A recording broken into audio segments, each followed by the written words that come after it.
Thiruvallam custody മരണത്തിൽ കൂടുതൽ വെളിപ്പെടുത്തൽ. സുരേഷിനൊപ്പം കസ്റ്റഡിയിലായ രാജേഷിനും ക്രൂരമർദ്ദനമേറ്റുവെന്ന് സഹോദരൻ രാജീവ്. കസ്റ്റഡിയിലെടുത്തവരെ കൊണ്ട് തുടർച്ചയായി പുഷപ്പെടുപ്പിക്കുകയും സ്റ്റേഷനുള്ളിൽ ചാടിക്കുകയും ചെയ്തു. മർദ്ദിച്ച കാര്യം രഹസ്യമൊഴിയിൽ പറഞ്ഞിട്ടുണ്ട്. പോലീസിനെ ഭയന്നാണ് മർദ്ദനമേറ്റിട്ടില്ലെന്ന് ആദ്യം മജിസ്ട്രേറ്റിന് മൊഴി നൽകിയത്. കസ്റ്റഡിയിലായവർ നൽകിയ മൊഴികളിൽ വൈരുദ്ധ്യമില്ലെന്നും രാജീവ് ന്യൂസ് 18നോട് പറഞ്ഞു.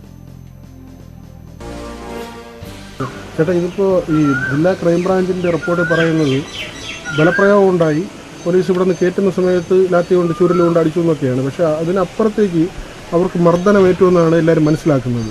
ചേട്ടൻ എന്താണ് മനസ്സിലാക്കാൻ പറ്റിയിട്ടുള്ളത്? ഞാൻ നേരിട്ട് സംസാരിച്ചു. ഒരു ജയിലിൽ അവിടെ കൊണ്ടുവന്നപ്പോൾ ഞാൻ സംസാരിച്ചായിരുന്നു. സംസാരിച്ചപ്പോൾ പറഞ്ഞു രാത്രി ഒരു 12 മണിയോടുകൂടി ഒരു അഡീഷണൽ എസ്ഐയും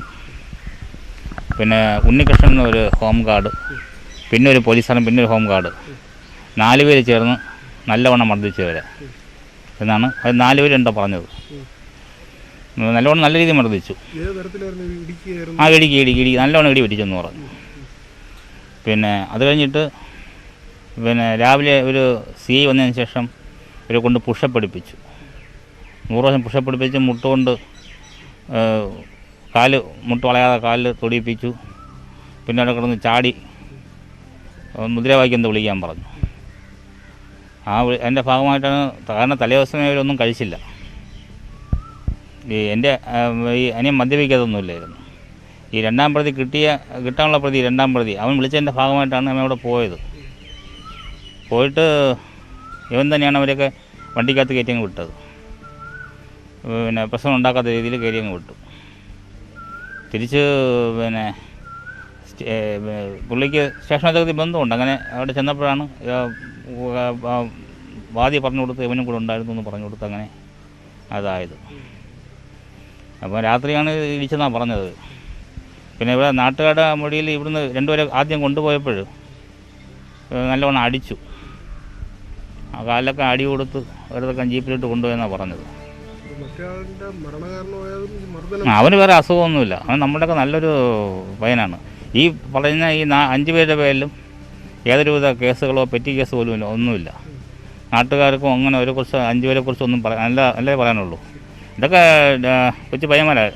അത് ഡെയിലി കൂലി വലിയ പോയിട്ട് ജീവിക്കുന്ന ആൾക്കാരാണ്. ഇവനവിടെ പോയി ഇവരെ പിടിച്ച് ജീപ്പ് വണ്ടി കയറ്റിയൊക്കെ വിട്ടതിന് ശേഷമാണ് ഇവൻ സ്റ്റേഷനിൽ പോയതാണ്. അവനെ പിടിച്ചുകൊണ്ട് പോയതല്ല. സ്റ്റേഷനിൽ പോയിട്ട് ചെന്നപ്പോഴൊന്ന് പറഞ്ഞാണ് ഇങ്ങനെ ഈ കഷ്ടമുണ്ടെന്ന് പറഞ്ഞു. അങ്ങനെയാണ് പിടിച്ചത് കയറ്റിയത്. ചികിത്സയിലാണ്. ഇടിയൊക്കെ നല്ലോണം ഇടിയൊക്കെ കിട്ടിയെന്ന് പറഞ്ഞു. അപ്പോൾ ഞാനത് പറഞ്ഞു മജിസ്ട്രേറ്റിനടുത്ത് സത്യസന്ധമായിട്ട് വഴി പറയാൻ പറഞ്ഞു. അപ്പോൾ ഞാൻ ചോദിച്ചു, ഒരു ഹോസ്പിറ്റലിലാണ് അഡ്മിറ്റ് ആദ്യം റിമാൻഡ് ചെയ്ത് ഹോസ്പിറ്റലായി. അപ്പം ഞാൻ ചോദിച്ചപ്പം അന്ന് മജിസ്ട്രേറ്റ് വിളിച്ച് ഇവിടെ നേരിട്ട് ചോദിച്ചപ്പോൾ പറഞ്ഞു ഇടി കിട്ടിയില്ല എന്ന് പറഞ്ഞു. കാരണം ചുറ്റും പോലീസ് ഇരിക്കുകയായിരുന്നു.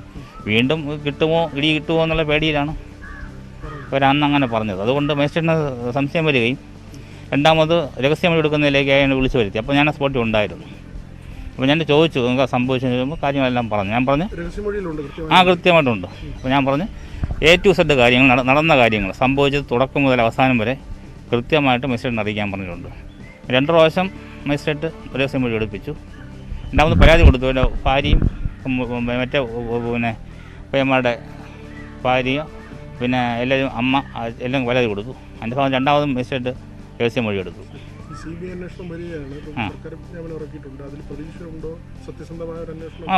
പ്രതീക്ഷയുണ്ട്. കാരണം സത്യസന്ധമായിട്ടത് തെളിയിക്കണം. കാരണം ആ പയ്യൻ നല്ല ഇവിടെയൊക്കെ നാട് എന്ത് പറഞ്ഞാലും ചെയ്യുന്നൊരു പയ്യനാണ്. എല്ലാവർക്കും ഒരു ഉപകാരിയാണ്. ഈ പലപ്പോഴും ഇവിടെ അതൊരു പ്രൈവറ്റ് പ്രോപ്പർട്ടിയാണ്.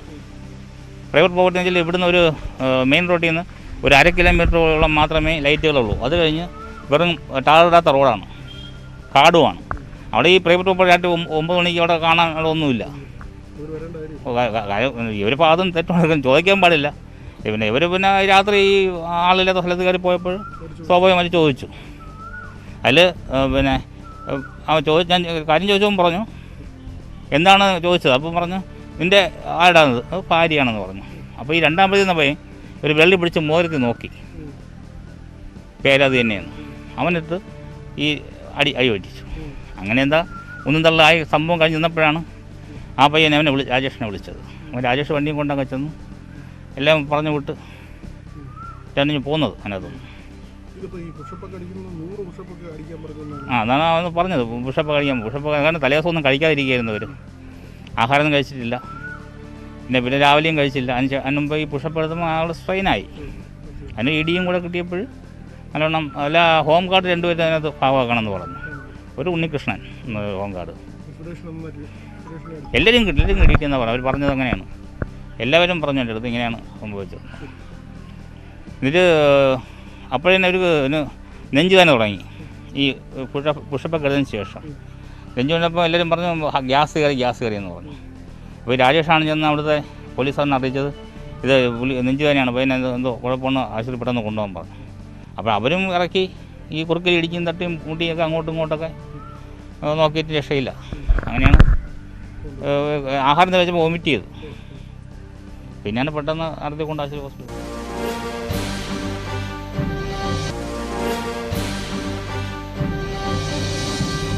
കൂടുതൽ വിവരങ്ങളുമായി വി വിനോദൊപ്പം ചേരുന്നു. വിനോദ്, 100 തവണ വരെ പുഷപ്പ് എടുപ്പിച്ചു, മുട്ട് മടക്കാതെ നിലം തുടിയിച്ചു, ചാടിച്ചു. എത്ര കണ്ട് ഗൗരവതരമാണ് ഈ വെളിപ്പെടുത്തലുകൾ? കൃഷ്ണരാജ്, ഈ കേസിനെ തന്നെ സ്വാധീനിക്കുന്ന തരത്തിലുള്ള ഒരു മൊഴിയാണ് ഇപ്പോൾ പുറത്തു വന്നിട്ടുള്ളത്. ഈ കേസിൽ സുരേഷിനോട്, അതായത് ഹൃദയാഘാതം മൂലം മരിച്ച സുരേഷിനോടൊപ്പം പിടിയിലായ രാജേഷിന്റെ സഹോദരൻ രാജീവാണ് നമ്മളോട് സംസാരിച്ചത്. രാജേഷും മറ്റ് 4 പേരും ഇപ്പോൾ ജാമ്യത്തിൽ ഇറങ്ങി. ഇവരെല്ലാം തന്നെ ചികിത്സയിലാണ്, ക്രൂരമർദ്ദനമേറ്റു, അതുകൊണ്ട് തന്നെ ചികിത്സയിലേക്ക് പോകുന്നുവെന്നാണ് ബന്ധുക്കൾ അറിയിച്ചിട്ടുള്ളത്. രാജേഷിന്റെ സഹോദരൻ രാജീവാണ് നമ്മളോട് സംസാരിച്ചത്. രാജേഷ് തന്നോട് പറഞ്ഞ കാര്യങ്ങൾ വെളിപ്പെടുത്തലായി തന്നെയാണ് ഇപ്പോൾ രാജീവ് നടത്തിയിരിക്കുന്നത്. അദ്ദേഹം പറയുന്നത് ഇവരെ സ്റ്റേഷനിലേക്ക് കൊണ്ടുപോയ ശേഷം 100 പുഷപ്പ് പിറ്റേ ദിവസം രാവിലെ 100 പുഷപ്പ് ഇവരോട് ചെയ്യാൻ പറയുന്നു. അതോടൊപ്പം തന്നെ മുട്ട് പടങ്ങാതെ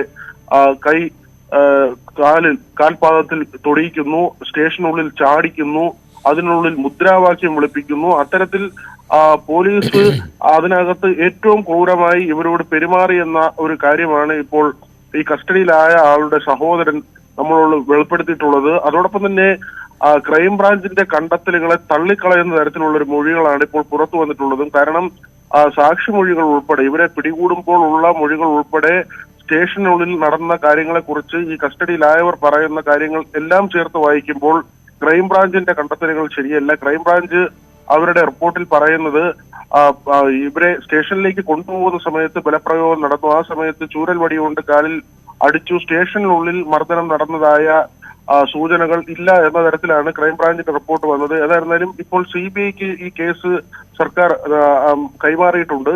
CBIയുടെ തീരുമാനമാണ് ഇനി വരേണ്ടത്. സ്വാഭാവികമായി കസ്റ്റഡി മരണം ഉണ്ടായാൽ അത് CBIക്ക് വിടുക, അല്ലെങ്കിൽ അത്തരത്തിലുള്ള ഉയർന്ന ഏജൻസികളെ ഏൽപ്പിക്കുക എന്നത് ഒരു കീഴ്വഴക്കമാണ്, അല്ലെങ്കിൽ അങ്ങനെയാണ് അതിന്റെ ഒരു നിയമവശം. ആ രീതിയിൽ തന്നെയാണ് സർക്കാർ ഇപ്പോൾ മുന്നോട്ട് പോയിട്ടുള്ളത്. ഇവിടെ 4 പേർ ക്രൂരമർദ്ദനം നടത്തിയെന്നാണ് കസ്റ്റഡിയിലായ ആളുടെ സഹോദരൻ പറയുന്നത്. 2 ഹോം ഗാർഡുകളും അതിക്രൂരമായി ഇവരെ മർദ്ദിച്ചു എന്ന് പറയുന്നു. ശാരീരികമായി രാത്രിയും പിറ്റേന്ന് രാവിലെയും ഈ ആക്രമണം ഉണ്ടായി. അതിനുശേഷമാണ് സുരേഷ് കുഴഞ്ഞു വീഴുന്നത്. സുരേഷിനെ ആശുപത്രിയിൽ എത്തിക്കുന്നതിലും കാലതാമസമുണ്ടായി. ഏതായിരുന്നാലും ഈ കേസുമായി ബന്ധപ്പെട്ട് ഏറ്റവും പ്രധാനപ്പെട്ട മൊഴികളാണ് ഇപ്പോൾ പുറത്തു വന്നുകൊണ്ടിരിക്കുന്നത്. വിനോദ്, ഈ വെളിപ്പെടുത്തൽ രഹസ്യമൊഴിയായി രേഖപ്പെടുത്തപ്പെട്ടിട്ടുണ്ട് അല്ലേ? തീർച്ചയായും അങ്ങനെ തന്നെയാണ്. കാരണം ഈ കസ്റ്റഡിയിലായവരുടെ മൊഴികളിൽ വൈരുദ്ധ്യമുണ്ട് എന്ന തരത്തിലുള്ള ചില വെളിപ്പെടുത്തലും നേരത്തെ ഉണ്ടായി. അല്ലെങ്കിൽ പോലീസിന്റെ ഭാഗത്തു നിന്നോ പോലീസിനോടൊപ്പം നിൽക്കുന്ന ആളുകളുടെ ഭാഗത്തു നിന്നോ ആ തരത്തിലുള്ള ഒരു വെളിപ്പെടുത്തലാണ് വന്നത്. അതായത് ക്രൈംബ്രാഞ്ചിന് നൽകിയ മൊഴിയിൽ മർദ്ദിച്ചുവെന്നും അതേസമയം മജിസ്ട്രേറ്റിന് നൽകിയ മൊഴിയിൽ മർദ്ദിച്ചിട്ടില്ല എന്നും 2 തരത്തിലുള്ള മൊഴികൾ പുറത്തു വന്നു. പക്ഷെ ഇതിൽ ഇപ്പോൾ രാജീവ് പറയുന്നത് ആദ്യം മജിസ്ട്രേറ്റിന് മൊഴി നൽകുമ്പോൾ പോലീസിന്റെ സാന്നിധ്യം ഉണ്ടായിരുന്നു, ഭയപ്പെട്ടാണ് മർദ്ദിച്ചില്ല എന്ന മൊഴി നൽകിയത്. പിന്നീട് മജിസ്ട്രേറ്റിന് തന്നെ ഈ മൊഴിയിൽ സംശയം തോന്നുകയും ഇവരിൽ നിന്ന് 164 എടുക്കുകയും ചെയ്തു, രഹസ്യമൊഴി രേഖപ്പെടുത്തുകയും ചെയ്തു. ഈ രഹസ്യമൊഴിയിൽ മർദ്ദനമേറ്റ കാര്യം കൃത്യമായി നൽകിയിട്ടുണ്ട്. അന്ന് ഇവരെ പിടികൂടുന്നത് മുതൽ സ്റ്റേഷനിൽ നടന്ന കാര്യങ്ങൾ ഉൾപ്പെടെയുള്ള കാര്യങ്ങൾ രഹസ്യമൊഴിയായി ക്രൈംബ്രാഞ്ചിനോട് പറഞ്ഞ കാര്യങ്ങൾ തന്നെ അതേപടി മജിസ്ട്രേറ്റിന് നൽകിയിട്ടുണ്ട് എന്നാണ് ഇപ്പോൾ രാജീവ് നമ്മളോട് പറഞ്ഞത്. കൃഷ്ണരാജ്. ശരി, തിരുവല്ലം കസ്റ്റഡി മരണത്തിൽ കൂടുതൽ വെളിപ്പെടുത്തലുകൾ പുറത്തുവരുന്നു. സുരേഷിനൊപ്പം കസ്റ്റഡിയിൽ രാജേഷിനും ക്രൂരമർദ്ദനമേറ്റുവെന്ന് സഹോദരൻ രാജീവ് വെളിപ്പെടുത്തുന്നു. ഇക്കാര്യം മജിസ്ട്രേറ്റിന് നൽകിയ രഹസ്യമൊഴിയിൽ പറഞ്ഞിട്ടുണ്ട് എന്നും പറയുന്നു. വിവരങ്ങൾ നൽകുകയായിരുന്നു വി വിനോദ്.